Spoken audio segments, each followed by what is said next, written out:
Therefore, start walking because we want to stay alive.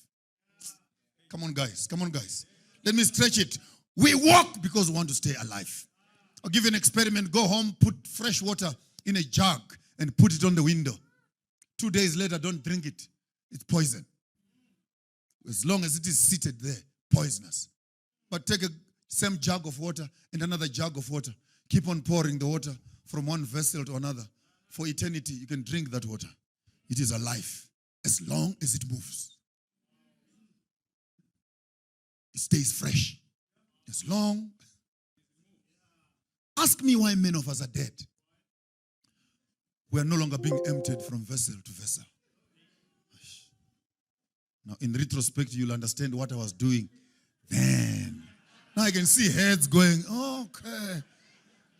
There must be a constant process of taking everything that you know, everything, not some of it.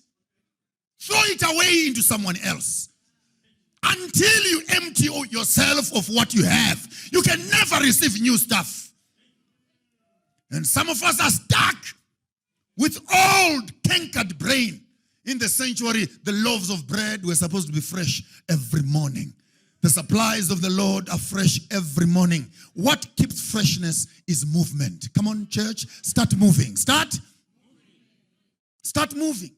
If you can't move on truth, move to your neighbor's house. Not carrying gossip, but carrying the good news. Blessed are the feet of those who bring the good tidings. But keep on moving. As we said, the road goes nowhere, and it does not take you where you want to go. A road takes you where it wants to go. Because it was built before you got here. Just identify the destination of the road and your destination. You could be on the wrong road leading to the right direction. Or you could be on the right direction but the wrong destination altogether. It's your business with your Christianity, by the way. If you are happy, the least you can do is to build a monument on the road and block other passengers who want to travel. We are not here to park on the freeway. We are here to pass through. So keep on going. I am the way, the truth, and the life. There is a way that leads to life. Only a few find it. If you are here simply because of what the church says, what your family told you, and what your father said, you have not yet found it. You didn't hear me? If you are here because the Adventist church says, and that's all you know, Bralot, what the church has told you, you have not yet found the path. They say, I am. What do you say? I am. If you done, and some of us are afraid of backsliding. We're afraid of truth because we know that the day we meet the truth, we may change. Are there others like me? Where you know this thing is there, but if I should cross that line, I will not come back. So you're scared of yourself, basically. But truth has never been more exciting for me than the call of Ezekiel.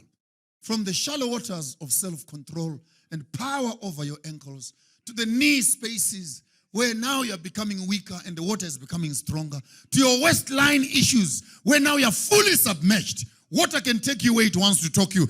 Ultimately, you are sitting in the water, another 4,000 cubics into the water, where now water has power and you have become powerless. Are you prepared to move into the spiritual space where he takes you where he wants you to go, not where you want to go? The greatest weakness of human beings is to control themselves, to control their destiny, to control their future, to control their money, to control, birth control, to control.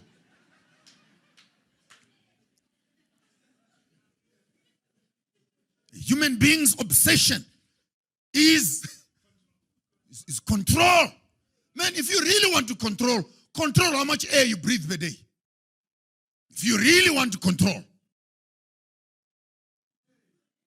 Let's get to real issues. How much water you lose per day through perspiration. Control that.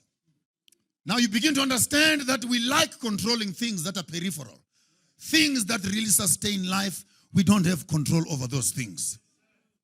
The beautiful part about this faith that I have now found, it is that it is not limited to be playing in the shallow waters. There is no limit to the divine depths of understanding.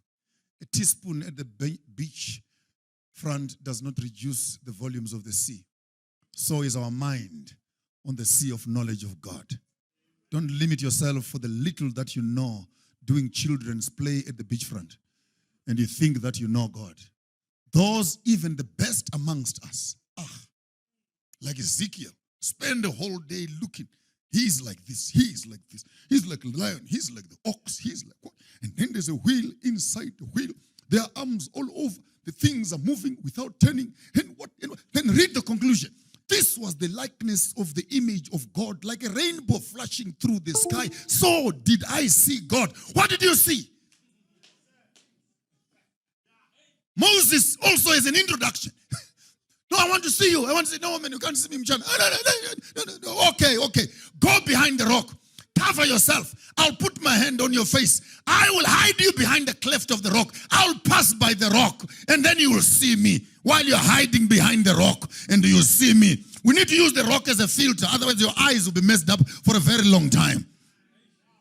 Then he passes by. A few moments later, so Moses, what did you see? No, the Lord is good. The Lord is kind. The Lord is merciful. He's gentle, showing kindness from the first to the seventh generation. Oh, come on, Moses, tell us. What type of shoes was he putting on? How tall and how wide? What the color of God? And he walks away only with an experience that I was in his presence. And all the physical issues that torture us, from color to uniform to black and white, to tall and short, to fat and thin. When you have been in the presence of the Lord, you don't come back with a physical description. You come back with an experience of interaction. What did you see? I experienced goodness. No, what did you see? I experienced long suffering. Moses, come on. Were your eyes open? Yes. What did you see? Kindness, goodness. I was with him. Therefore, when a person has been with God, he does not come back with the definitions of what you think he must come back with. Every one of us has space to experience divinity without using reference of another. Moses saw something else. Isaiah saw something else. Ezekiel saw something else. Nebuchadnezzar simply looks and says, I see something like the fourth man. Everyone who has come close to walks away with a different picture of what the other person has seen.